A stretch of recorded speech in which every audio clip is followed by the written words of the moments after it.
There exists a phenomenon so intimate to your being that you have never truly seen it. Yet it determines every interaction, every emotion, every moment of attraction or repulsion you have ever experienced. Ancient seers called it the luminous egg. Medieval mystics whispered of the glory body. Modern researchers photograph it with specialized cameras and measure it with electromagnetic sensors. This radiant field that surrounds and penetrates your physical form holds secrets that would fundamentally alter your understanding of what it means to be human. Imagine for a moment that you could perceive what shamans and mystics have always seen. Around every person, extending several feet beyond their skin, pulses a living field of light and color. This field responds to thoughts before they become words, registers emotions before they reach the face, and carries the imprint of every significant experience you have ever had. More startling still, this field communicates with other fields, creating an invisible web of energy exchange that governs human relationships in ways psychology has only begun to glimpse. The human aura is far more than New Age fantasy or wishful thinking. It represents the meeting point between consciousness and matter, the interface where thought becomes substance and intention shapes reality. Every spiritual tradition on earth has recognized this truth, encoding it in their sacred texts and artistic representations. The halos of Christian saints, the Prabhamandala of Hindu deities, the radiant bodies described in Tibetan Buddhism all point to the same fundamental reality. You are more than flesh and bone. You are a being of light temporarily clothed in matter.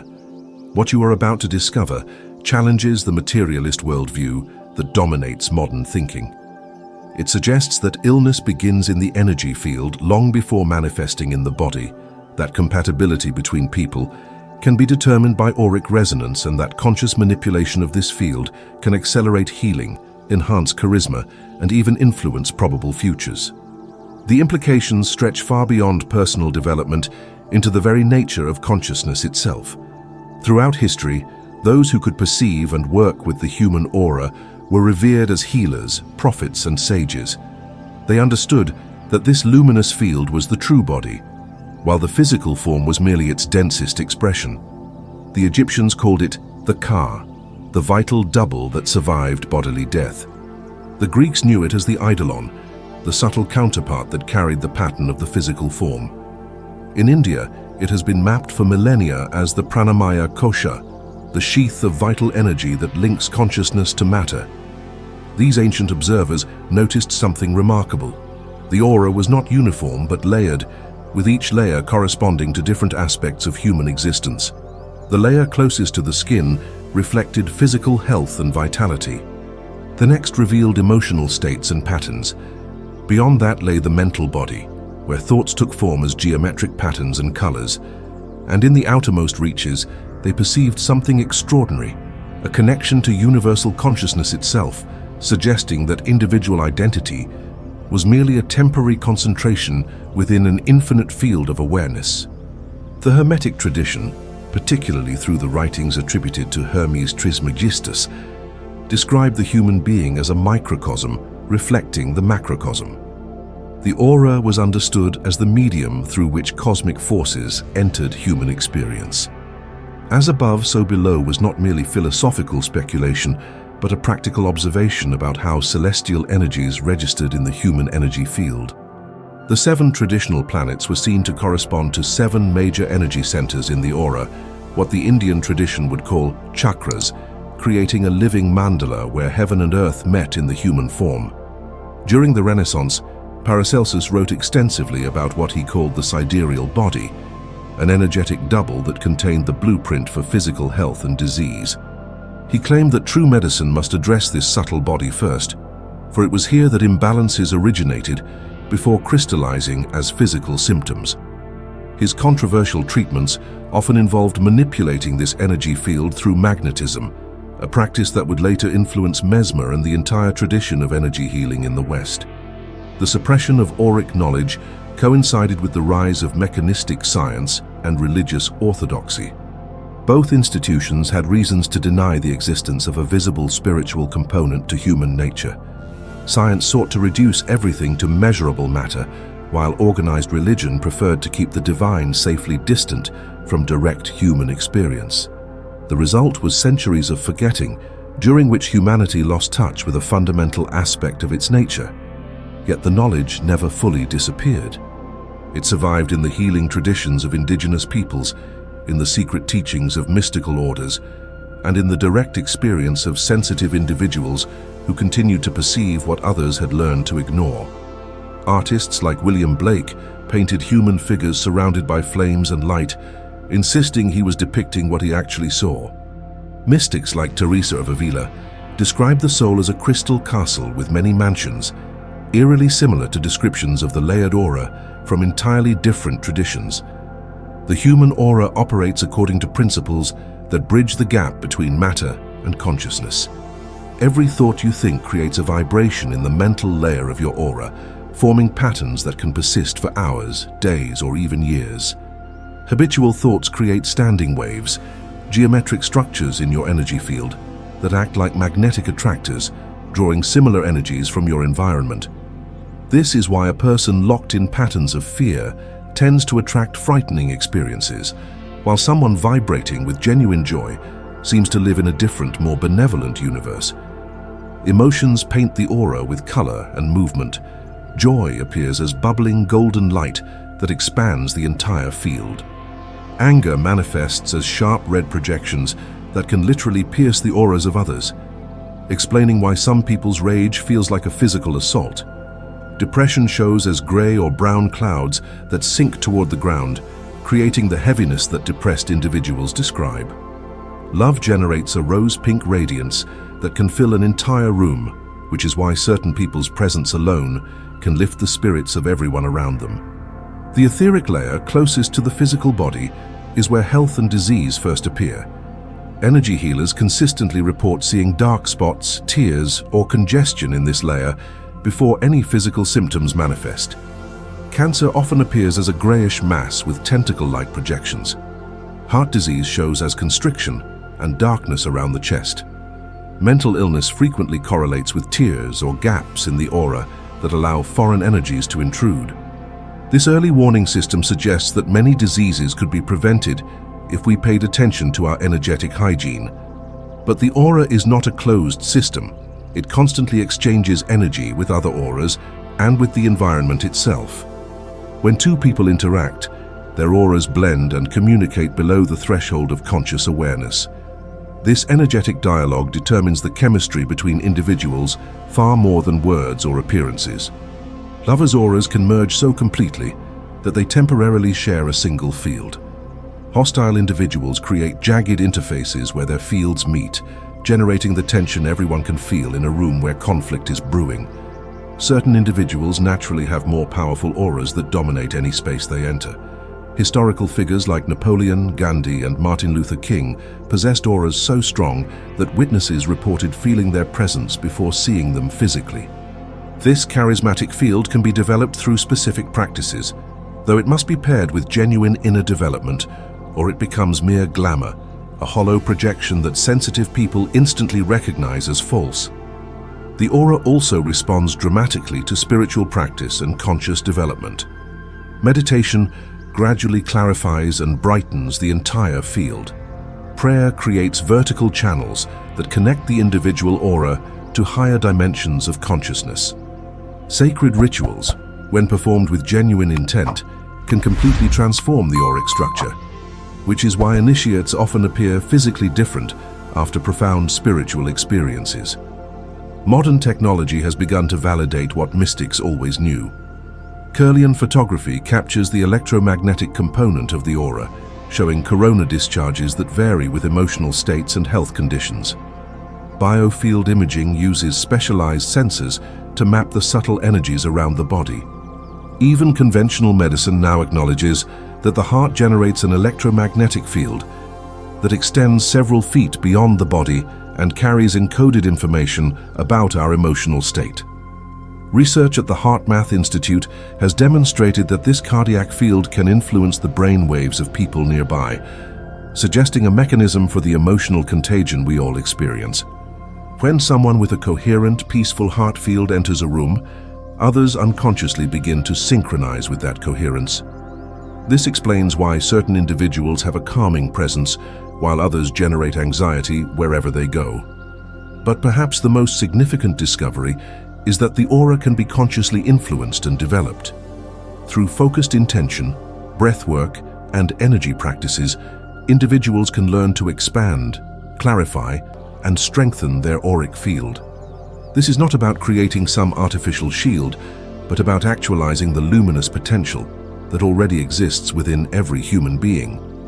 The implications of auric reality extend far beyond personal health and relationships. If consciousness extends beyond the physical body, if we are constantly exchanging energy and information through our fields, then we are far more connected than our culture teaches. The boundaries between self and other become permeable. Individual healing contributes to collective healing. Personal transformation ripples outward through the energetic web that connects all life.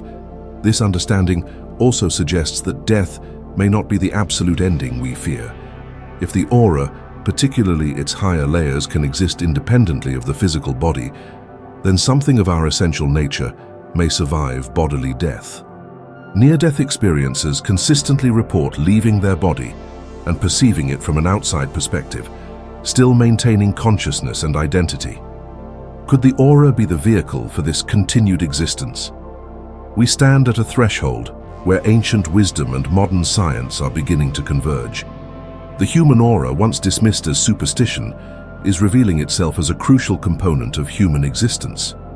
Understanding and working with this luminous field may be the key to the next stage of human evolution, where we consciously participate in the energetic dimensions of existence rather than being unconscious victims of forces we do not understand.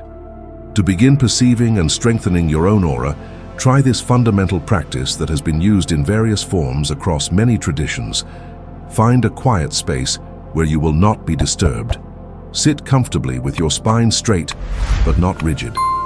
Close your eyes and take several deep breaths, allowing your body to relax with each exhalation. Now bring your attention to the space immediately around your physical body. Without straining, simply notice any sensations, warmth, tingling, or pressure you might feel extending beyond your skin. Place your palms facing each other about 12 inches apart. Slowly move them closer together, then apart, paying attention to any resistance, warmth, or tingling between them. This sensation is your own energy field. As you become familiar with this feeling, try expanding your awareness to sense the field around your entire body.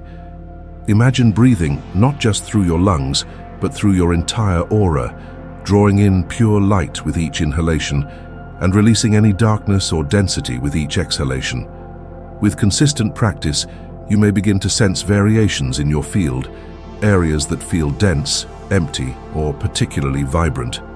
You might notice how different thoughts or emotions immediately change the quality of your energy. Some people begin to perceive colors or patterns. Others develop a felt sense of expansion or contraction. Trust whatever arises without forcing anything. The key is regular practice combined with careful observation of how your energy field responds to different situations, people, and environments. Notice how you feel in nature versus in crowded cities. Pay attention to the exhaustion that follows time with certain people and the vitalization that comes from others. Become conscious of how your own field affects those around you. As you develop this awareness, you can begin to consciously maintain your auric health. Just as you bathe your physical body, learn to cleanse your energy field through visualization, breathwork, or time in nature. Just as you exercise your muscles, strengthen your aura through meditation and conscious energy circulation. Just as you choose what food to eat, become selective about what energies you allow into your field. The ultimate goal is not to become obsessed with your aura, but to integrate this awareness into a more complete understanding of your multidimensional nature. You are simultaneously physical, emotional, mental, and spiritual. Your aura is the proof of this multiplicity, the visible demonstration that you are far more than you appear to be. What would change if you truly understood that every person you meet is surrounded by a living field of consciousness? How would you interact differently if you could see the immediate impact of your words and thoughts on others' energy fields? What healing might become possible if we address the energetic causes of disease rather than merely suppressing symptoms?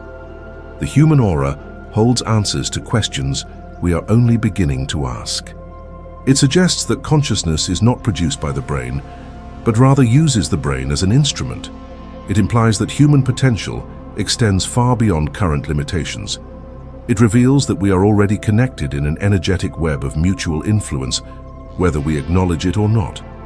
The time has come to reclaim this forgotten aspect of our nature, not through blind belief, but through direct experience and careful observation. The aura is not some exotic addition to human existence. It is as fundamental as breath, as constant as heartbeat, as essential as consciousness itself. To ignore it is to live as half a being, aware of the physical but blind to the spiritual, conscious of the material but unconscious of the energetic reality that underlies and informs everything we experience. Your aura is speaking at this very moment, broadcasting who you are, what you feel, and what you are becoming. The question is not whether you have an aura, but whether you will remain unconscious of it or learn to work with this fundamental aspect of your being. The light body that surrounds you holds keys to healing, transformation, and the evolution of consciousness itself. The ancient seers were right, you are a being of light. The only question is whether you will choose to shine consciously or continue to flicker in unconscious patterns inherited from a culture that has forgotten its luminous nature. The revelation of the aura is ultimately a remembering, a return to the full spectrum of human awareness that includes both visible and invisible dimensions. As more individuals awaken to their energetic nature, as science continues to validate what mystics have always known, we approach a tipping point in human evolution. The next stage of our development may not be technological, but consciousness-based, as we learn to perceive, understand, and consciously work with the subtle energies that have always been present but ignored. You carry within and around you a fragment of the infinite light from which all creation emerged. This is not metaphor, but literal reality awaiting your recognition. The aura is your proof that you are more than material, your evidence that consciousness extends beyond the narrow confines of the skull, your invitation to explore the greater reality of which physical existence is merely the densest layer. The light has always been there, waiting patiently for you to open your eyes and see.